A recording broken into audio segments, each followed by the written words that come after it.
Salve lá, meus caros e minhas caras! Bem-vindos a mais um episódio aqui no Bora Pensar. Para vocês que não me conhecem ainda, meu nome é Romeu Volela, eu sou filósofo e o Bora Pensar é o canal dedicado à filosofia.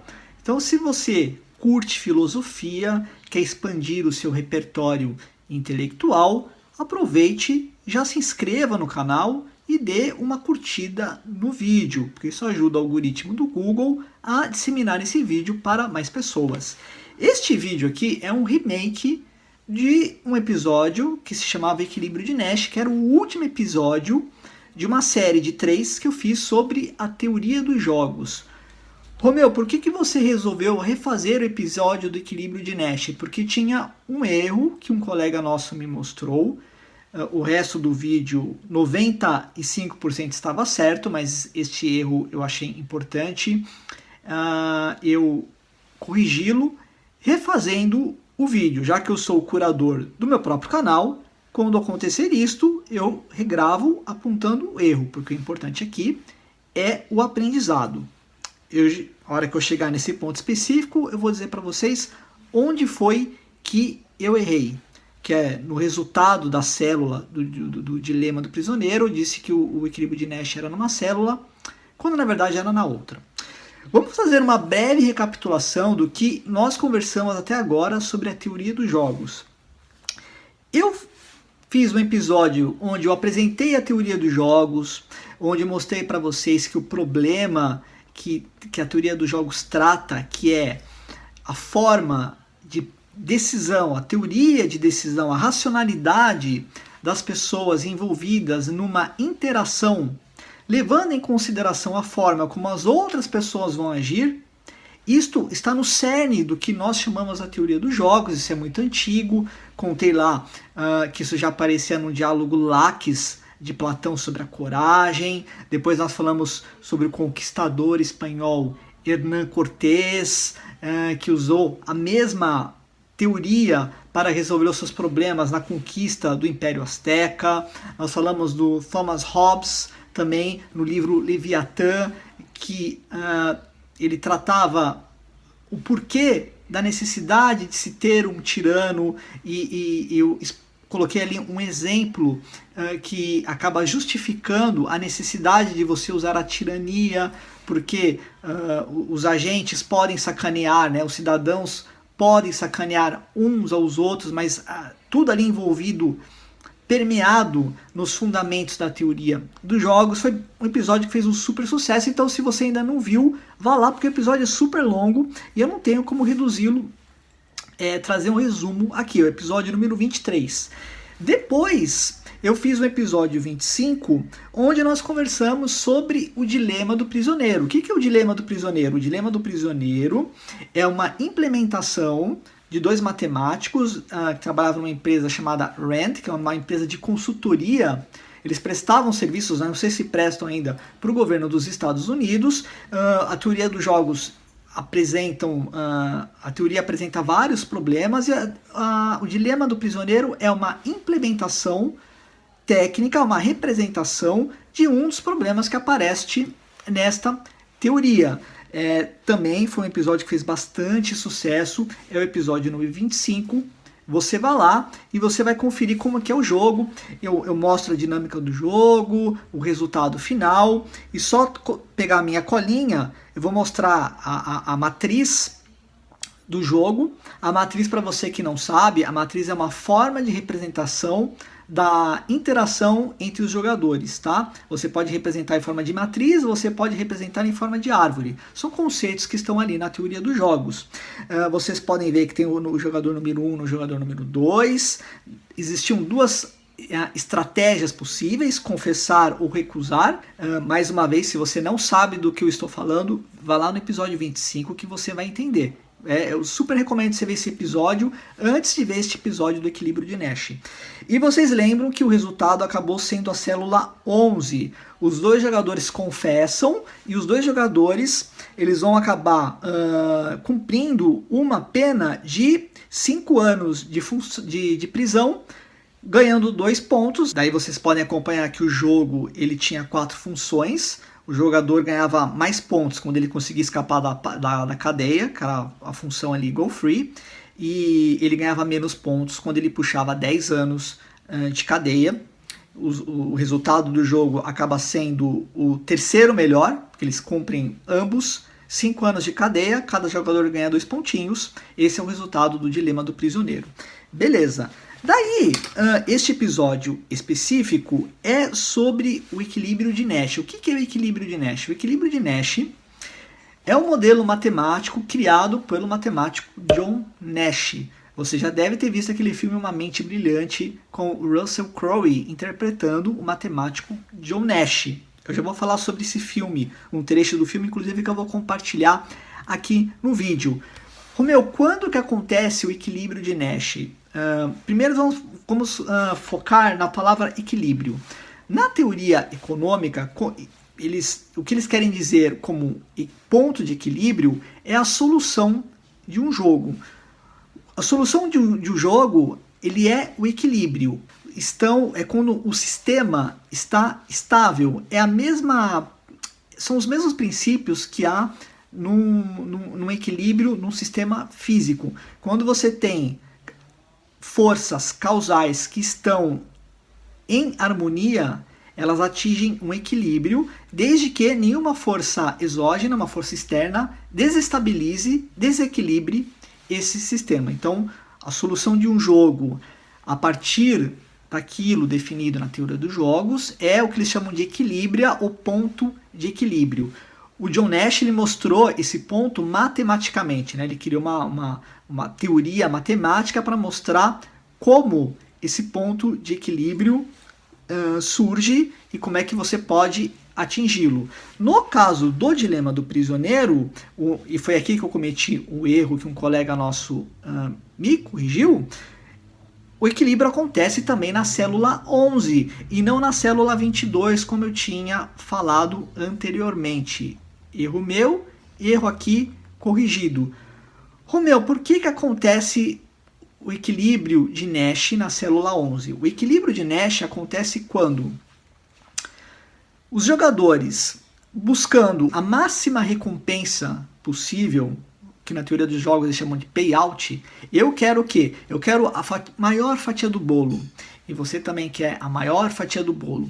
Então, quando os jogadores eles pensam dessa forma, o que é nomeado de racionalidade econômica do jogador, ou seja, a forma como o jogador pensa, essas estratégias de dominância elas acabam por se anular. Se eu uso a melhor estratégia possível, buscando maximizar a minha recompensa, e você, na mesma interação que a minha, está usando a mesma estratégia, porque você também quer ganhar a máxima recompensa, as nossas estratégias elas acabam se anulando e você acaba entrando num ponto de equilíbrio. Você não vai conseguir ganhar o máximo payout, e nem eu. A gente vai ter um resultado menor, que é justamente por a consequência por nós usarmos as nossas estratégias de dominância. Elas acabam reduzindo o valor do payout e você acaba obtendo o mesmo valor que o meu. É isso que acontece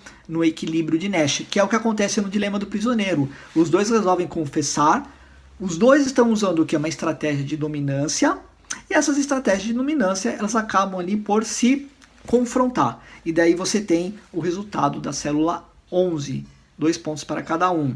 Muita gente me perguntou no vídeo anterior, mas por que não pode ser a célula 22, onde cada um dos jogadores ganhariam 3 pontos e eles cumpririam uma pena só de 2 anos de cadeia? Porque para esse resultado ser possível, nós teríamos que alterar a racionalidade de um agente econômico. Romeu, o que é a racionalidade de um agente econômico? Na teoria dos jogos, eles definem a racionalidade como o comportamento, a forma de um agente econômico, de um jogador operar no jogo. Tem que cumprir aqueles 3 requisitos. Se não cumprir algum daqueles requisitos, o jogador é tido como irracional. O primeiro requisito é, você vai elencar, ordenar o resultado que você quer, do maior para o menor. Depois você vai definir como, né, o conjunto de ações para você conseguir chegar a este resultado, e depois você vai avaliar esse resultado almejado levando em consideração as ações dos outros jogadores. São 3 requisitos que um jogador deve cumprir para ser considerado racional na teoria dos jogos. Os jogadores no Dilema do Prisioneiro, eles são racionais, eles estão em busca da máxima recompensa. Eles cumprem esses 3 requisitos. E na célula 22, para eu recusar, eu teria que entrar em algum tipo de cooperação.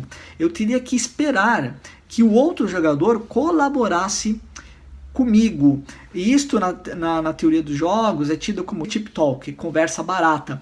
Por quê? Porque o outro jogador pode me trair a qualquer momento. Para evitar que isso aconteça, porque eu não quero obter um resultado que não seja o máximo que eu possa conseguir, eu vou confessar.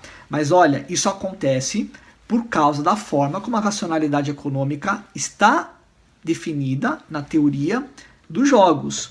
Vou dar um exemplo mais fácil de como que o equilíbrio de Nash acontece. Sabe o jogo da velha? O jogo da velha é conhecido como o jogo soma zero. Esse tipo de jogo é assim, para eu ganhar você precisa perder, tá? Então se eu ganho é mais 1, você perde menos 1, então o resultado do jogo sempre dá 0. No jogo da velha, o equilíbrio de Nash só pode acontecer quando empata. Porque se eu ganhar, a minha estratégia, ela subjugou a sua. Então a minha estratégia dominou a sua, não pode. E se a sua estratégia também dominar a minha, nós não entramos num ponto de equilíbrio. Então a única forma no jogo da velha de você atingir um ponto de equilíbrio é o empate. Por quê? Você quer ganhar e não quer perder. Eu também, eu quero ganhar e não quero perder. Logo, o único resultado possível no exemplo do joguinho da velha é o jogo terminar empatado. Beleza. Quais reflexões filosóficas nós podemos fazer de tudo isto? A primeira coisa que por exemplo, na enciclopédia de Stanford, eles falam sobre a racionalidade econômica, é que são as críticas que surgem neste tipo de racionalidade. A economia é uma ciência que ela estuda a produção de bens, a produção, distribuição e troca de bens e serviços. Então, a teoria dos jogos é uma teoria econômica que está preocupada com estes fundamentos. Eles não levam muito em consideração questões filosóficas.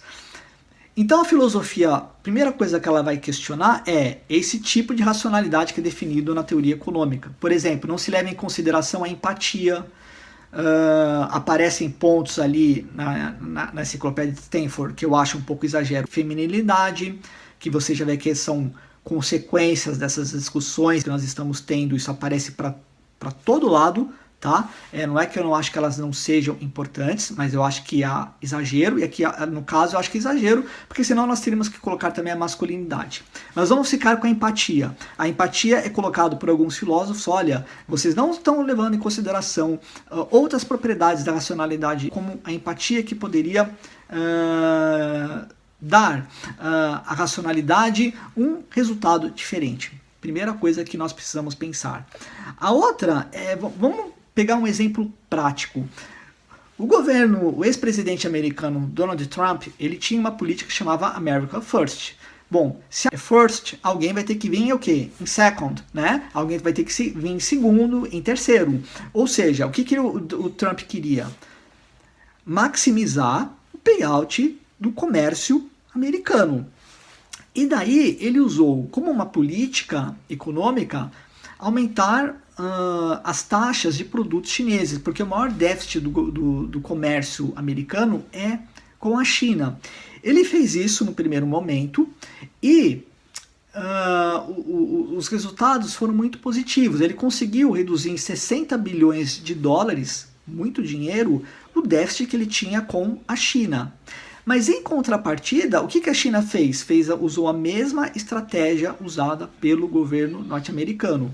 Aumentou as taxas para produtos americanos na China e o comércio bilateral entre os dois países ficou reduzido em 100 bilhões de dólares.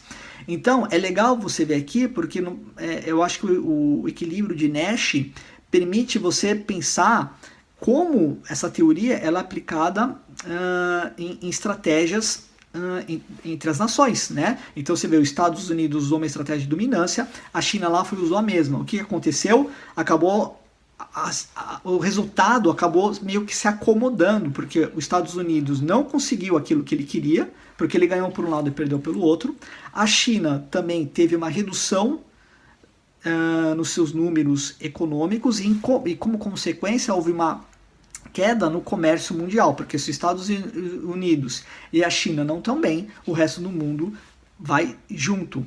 Então vocês veem que é a teoria da matemática aplicada, o equilíbrio de Nash, se mostrando na prática como isso acontece. Estratégias de dominância, né, usadas por dois grandes players, acabou encontrando um ponto de equilíbrio que pode ser um resultado que não era esperado nem por um e nem pelo outro. Um outro exemplo, no começo da pandemia, você lembra aquela corrida insana por papéis higiênicos, todo mundo querendo comprar papel higiênico, aquele desespero. Ora, se um indivíduo, um agente econômico, ele compra o máximo de papel higiênico possível, a partir da racionalidade econômica, ele está agindo de forma correta, porque ele quer maximizar o payout, a recompensa, que no caso é papel higiênico. Só que o que acontece? Os outros agentes ficam sem papel higiênico. Isso é uma consequência lá do dilema do prisioneiro, que é o seguinte: o indivíduo, quando age racionalmente, ele produz o máximo payout, só que ele gera um resultado irracional para o grupo. Isso que é muito interessante, que eu quero que você guarde. Ações racionais dos agentes econômicos levam a resultados irracionais para o grupo. E o último exemplo que eu quero dar aqui é do filme Uma Mente Brilhante. Eu vou compartilhar aqui com vocês. Essa cena é o momento onde o matemático John Nash teve aquele momento de epifania, onde ele descobriu o ponto de equilíbrio que depois ganhou o seu nome, que é o equilíbrio de Nash. Eles estão num bar, os rapazes estão ali querendo conquistar um grupo. Na verdade, eles estão em busca de uma moça que é a moça mais bela. É um grupo de moças, tem uma que é muito bonita. Todos os rapazes querem ir na moça mais bonita, querem conquistar a moça mais bonita. O John Nash fala: se vocês forem conquistar todos a moça mais bonita, as outras meninas vão ficar chateadas e todo mundo vai embora sem uma namorada. Todo mundo ali quer maximizar o seu resultado, que no caso é o quê? Conquistar uma garota. Neste exemplo específico, eles precisaram abandonar a garota mais bonita, porque é uma só, né? Teria que fatiar ela entre os outros 4 rapazes para obter o prêmio. Então, eles abriram mão da moça mais bonita e eles foram nas amigas para, desta forma, eles atingirem o máximo resultado possível, o que também acaba, nesse exemplo, sendo o equilíbrio de Nash. Coming, gentlemen. Aye.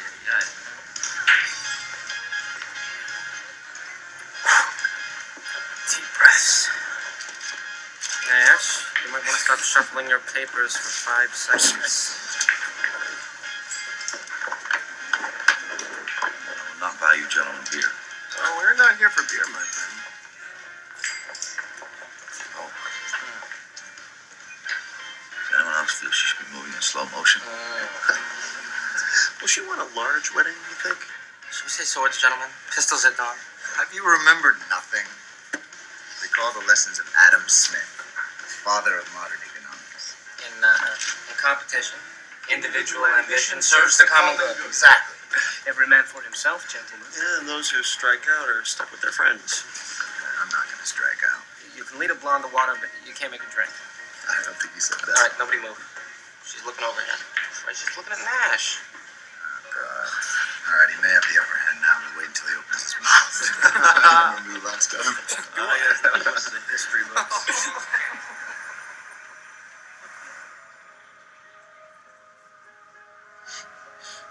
Adam Smith needs revision. What are you talking about? If we all go for the blonde,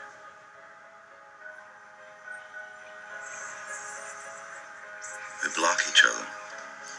not a single one of us is going to get her. So then we go for her friends. But they will all give us the cold shoulder because nobody likes to be second choice. What if no one goes for the blonde? We don't get in each other's way, and we don't insult the other girls. That's the only way we win. That's the only way we all get laid.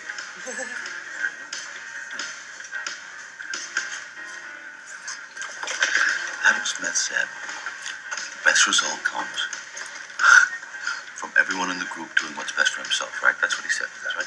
Incomplete. Incomplete. Okay? Because the best result would come from everyone in the group doing what's best for himself and the group. Ash, this is some way for you to get the blonde on your own. You can go to hell. Governing dynamics, gentlemen. Governing dynamics. Adam Smith. What's wrong? Yep, here we go. Careful. Thank you. É isso, meus caros, espero que vocês tenham gostado deste episódio. Não se esqueçam de se inscrever aqui no canal, compartilhar este conteúdo, né? Conteúdo tão bacana, dá tanto trabalho fazer, é muito melhor do que você ficar vendo o Fiuk chorando lá no BBB, certo? Me siga no Telegram, ando compartilhando um monte de coisa bacana por lá que eu não compartilho aqui. Indique este episódio para os seus amigos. E é isso. Fiquem bem, se cuidem e até o próximo episódio do Bora Pensar. Fui!